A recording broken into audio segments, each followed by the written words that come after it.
Hey everyone, Jesse and Eric Hideo here, and we are starting a series, Sundays with the Sharks, with various topics. And to kickstart off today's episode, if you will, this is a megalodon tooth, genuine megalodon tooth here.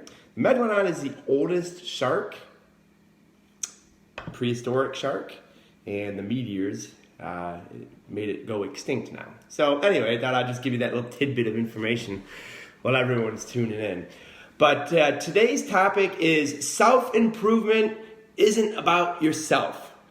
So what I mean by that, and Eric and I both have a few examples of self-improvement things, is obviously it's January and a lot of people are joining health clubs.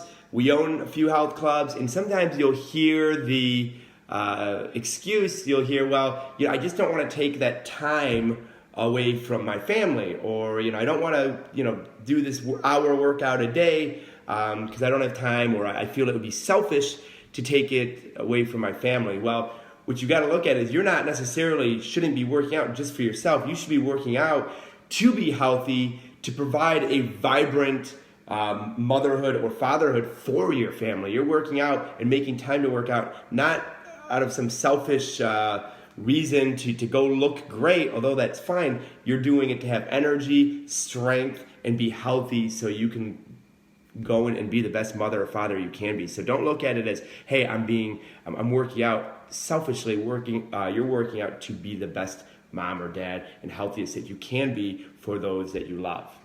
Absolutely. So another topic on self-improvement. Again, this doesn't have to be about you. It's bettering yourself to be a better person for the people around you, whether that's your kids, your spouse, your coworkers. And one of those things is self-care. And that can be working out. That's definitely one type of self-care. For us, for Sundays, this is kind of our self-care day. We typically don't do a whole lot of anything. We sat in the hot tub for a while today, hence my hair.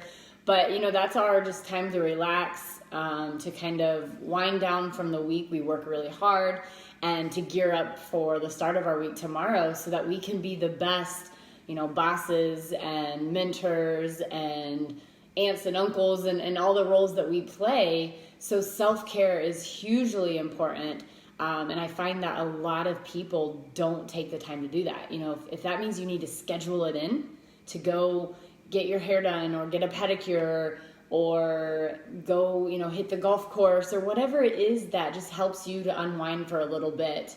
Again, it's going to make you a better person overall, and that's what self-care is all about. All right, so self-improvement tip number 3. This is a big one. I used to be hugely into this, and then I got away from it, and now I'm back. I'm back doing it, and that is reading. Wow, does reading really unlock the power of the brain and bring a lot of those foundational aspects of life to the surface?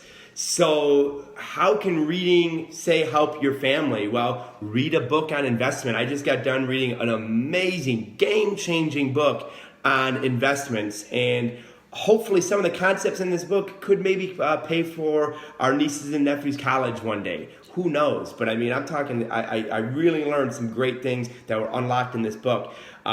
If you want to be a great husband, take some time, read a book on relationships, read the Love Dare, read the love languages, but read. Maybe you're a boss, or you're in a leadership role, or you're a coach. So read a book on the psychology of leadership. Man, John Maxwell's out there, Tony Williams? Tony Robbins. Yeah, obviously I've never read much by Tony Williams, but I've done a ton with John Maxwell and the likes. And then that can lead to some cool self-serving things. Like if you read a book on leadership, you're now a better leader. You're now helping others in your workplace. And maybe now you earn more money, you get promoted because of you took the time to do that self-improvement. So reading, I have a goal of reading 12 books. For me, that's a lot, man. These are shark eyes. I don't read very fast. But 12 books for this year. I'm already through one, just started another one. So that's roughly a book a month. And man, it's been great. Like I say, the last book that I read, some huge takeaways. Yeah, and Jesse just hit a really good point. Like, to be a better person, you have to be the best you that you can be. And I always tell people, this is for a financial point, but the poor can't help the poor. So if you're thinking money, you can think that way too with self-improvement. If you're poor on self-improvement, you can't go and help other people. You can't be the best version of you in order to help them improve themselves. So the fourth thing for self-improvement is kind of on the likes of reading, personal development, personal growth, is getting yourself into events or trainings or webinars. If you're in a company that offers those and you're not going, or if you have like a weekly team call or something like that and you're not hopping on those, you're kind of losing it for yourself, right? No one's going to make you do those things. But if you are taking advantage of them, you're going to grow and your self-improvement is going to skyrocket. And again, this is all about everyone around you. It's only going to benefit them for the better. Yeah, absolutely. And on that topic, I remember when Dave Ramsey came into town, I think it was darn near 13 years ago. And his tickets, they were like $200-300 for a ticket to go to this seminar. And I remember doing it. I'm like, man, that's a crazy lot of money. It was a financial hit to do that. And I reluctantly did it. And that has probably paid off 100 times fold.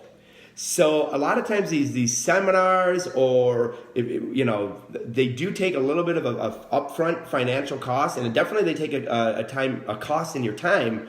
But wow, they will pay off dividends. There's a lot going on in these brains of ours if we just allow it to be unleashed. And I've done a lot of research as far as, hey, what are the greatest people out there doing? The greatest CEOs, the greatest business leaders.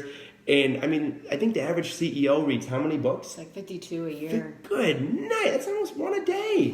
I need CEO brain, man. That's awesome. But no, that they all share these similar characteristics. They are always improving themselves. Even Trump, I think they just did his like health thing, and he's actually, despite his little belly, he actually has really good health, because I think he takes 3 hours a week to work out or whatever. It's super important. And you guys, these things sometimes do take sacrifice, but I think the ultimate sacrifice is not doing them, because again, you're not going to be there for those people that you love and you care for. I was at an event yesterday, and this mom came up and she said that her sacrifice was being there today. She was supposed to be at her kiddos like robotics tournament or something. I don't know what it really was. And she said, I'm kind of in the hot seat at home, but I'm making the sacrifice because ultimately I know that this is going to help my family in the big picture, in the big scheme of things. So you guys make sure, you are self-improving every single day, even if it's just like 10 minutes a day. Schedule it out. If you have to put it an alarm or something in your phone to make it a habit. And we want to hear from you too. So if you guys are watching the live or you're watching the replay, let us know what you do for self-improvement. Yeah. What are people out there doing to improve themselves and hold them accountable to that self-improvement? But yeah, absolutely. Thanks for tuning in today. Yeah, you guys will be back to bring you some info next Sunday at 6 p.m. Bam! On being positive is a choice. So hopefully you guys will tune in, but looking forward to hearing more from you guys on self-improvement. Awesome.